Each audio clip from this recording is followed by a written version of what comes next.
Let's start this with a prayer. Dear Father, I thank you for this day and this opportunity to be used as a vessel to let your people know that you are available, able, and ready in the name of Yeshua from Nazareth.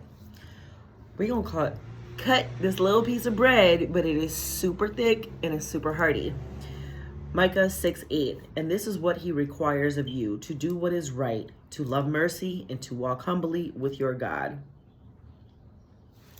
Simple, right?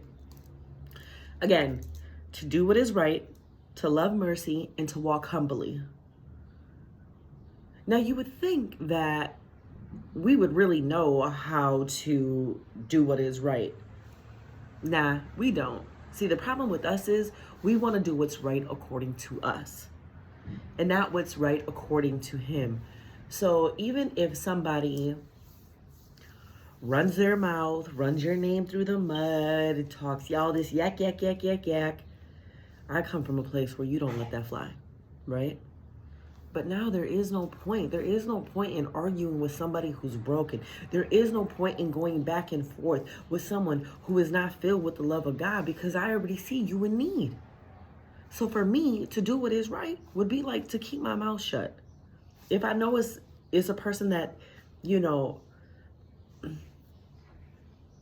we just don't get along, I'm not going to be motivated to activate any type of hate, any type of anger, any type of anything. Now, right means correct, morally correct, direct according to a standard, disposed to do what is good or just. But who defines that? Is it the world? Does the world define what is right? Because obviously the world has lost its mind. And there is no, what's the word, God?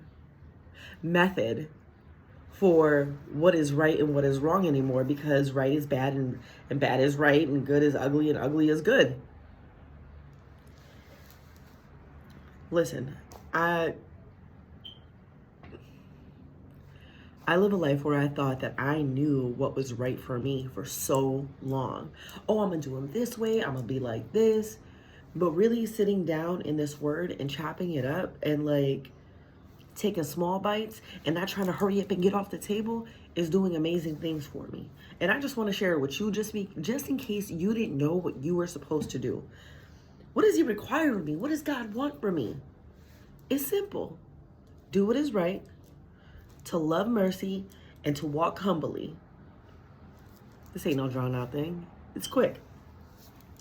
Mercy. God's forgiveness of his creatures' offenses, reward, gift, kindness, grace, pity. Mercy, well, thug mercy, but mercy for me makes everyone right because of Yeshua.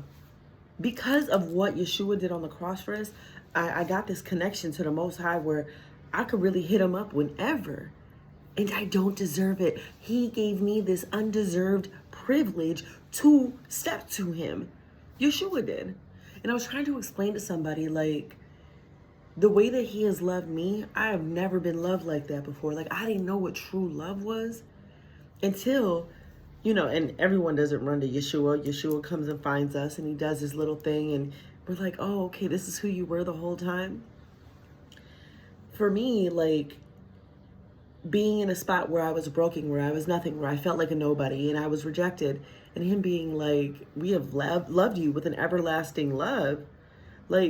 Come and let me feed you. Come and let me heal your wounds.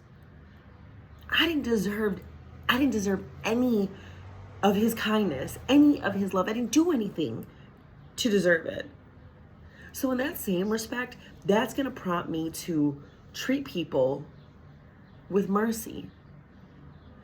Some people don't deserve to be talked to nicely because they're rude, because they're arrogant, because they're boastful, because they're prideful, because they run their mouth against the Most High. But because of who I am and who has taught me, this is how I'm going to move. And these 3 little steps are going to benefit you so well. You remember that song Bobby Brown was like, every little step I take. Here we go. 3 to get you on track. 3 to get you ready to go. This ain't no weak walk. Every morning, we got to cut this bread. And we got to eat. And we got to drink this living water.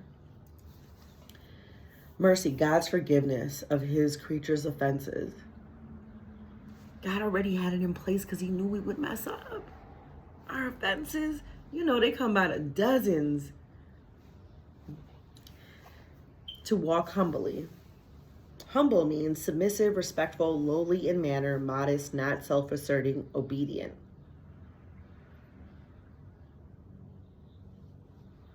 I don't want to be anybody special. I'm already special in the Most High's eyes.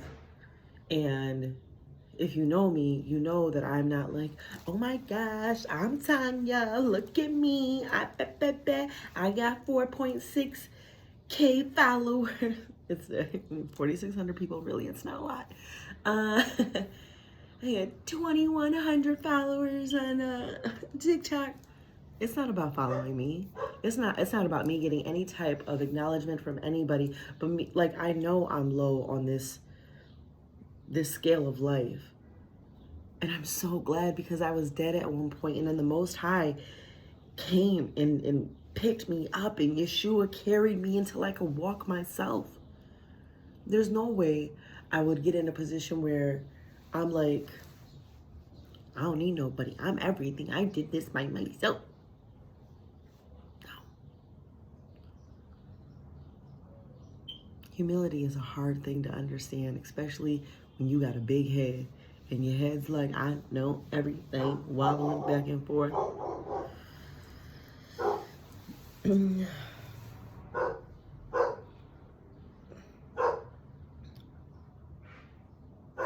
So let's just pray this out. I'm just going to say a prayer and then we'll just stop. And hopefully you take these 3 little requirements that he has for you and you incorporate them into your life. Father, I pray that you direct me in all my actions and tell me what you require of me to be just before you. Father, I thank you for the fact that you took someone who didn't deserve to be in a privileged position with you, and you gave us undeserved privilege. Thank you for being in every facet of our lives, Father. Thank you for controlling things that are out of control and protecting things when they come to harm us. Father, I ask that you show us how to do what is right, to love mercy, and to walk humbly before you. Ain't nobody like you. In the name of Yeshua, amen. Holla at the Most High.